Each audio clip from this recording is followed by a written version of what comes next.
సత్య, క్రిష్ వాళ్ళు ఇంటికి వస్తూ ఉంటారు. అది చూడగానే అక్కడ ఉన్న మహదేవయ్య అయితే సత్యని చూసి "నువ్వు అక్కడే ఆగు" అని చెప్పేసైతే అంటూ ఉంటాడు. ఆ మాటలు వినగానే అక్కడ ఉన్న క్రిష్ అయితే "సత్యని ఏమీ అనొద్దు బాపు" అని చెప్పేసైతే అంటూ ఉంటాడు. ఆ మాటలు వినగానే అక్కడ ఉన్న వాళ్ళ బాపు అయితే "ఏంట్రా నువ్వు మాట్లాడుతున్నావు నాతో? కొంగుచాటు మొగుడువు నువ్వు.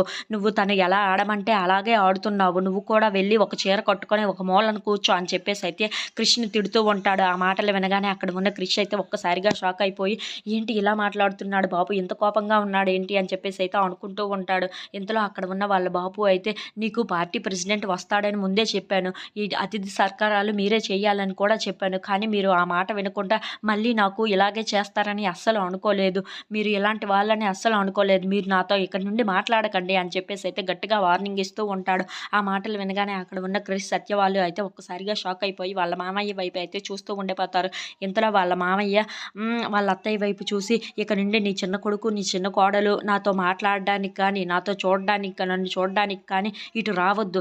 వాళ్ళు నేను ఇంట్లో ఉంటే వాళ్ళ మొఖాలు కూడా నాకు కనిపించవద్దు" అని చెప్పేసైతే చాలా కోపంగా మాట్లాడుతూ ఉంటాడు. ఆ మాటలు వినగానే అక్కడ ఉన్న సత్య, క్రిష్ వాళ్ళు అయితే ఏంటి ఇలాంటి కఠినమైన నిర్ణయం తీసుకున్నారు మావయ్య అని చెప్పేసైతే అనుకుంటూ ఉంటుంది. ఇంతలో అక్కడ ఉన్న వాళ్ళ మావయ్య మాత్రం చాలా కోపంగా వాళ్ళకి గట్టిగా వార్నింగ్ ఇస్తూ ఉంటాడు. If you like this video please like, share and subscribe friends.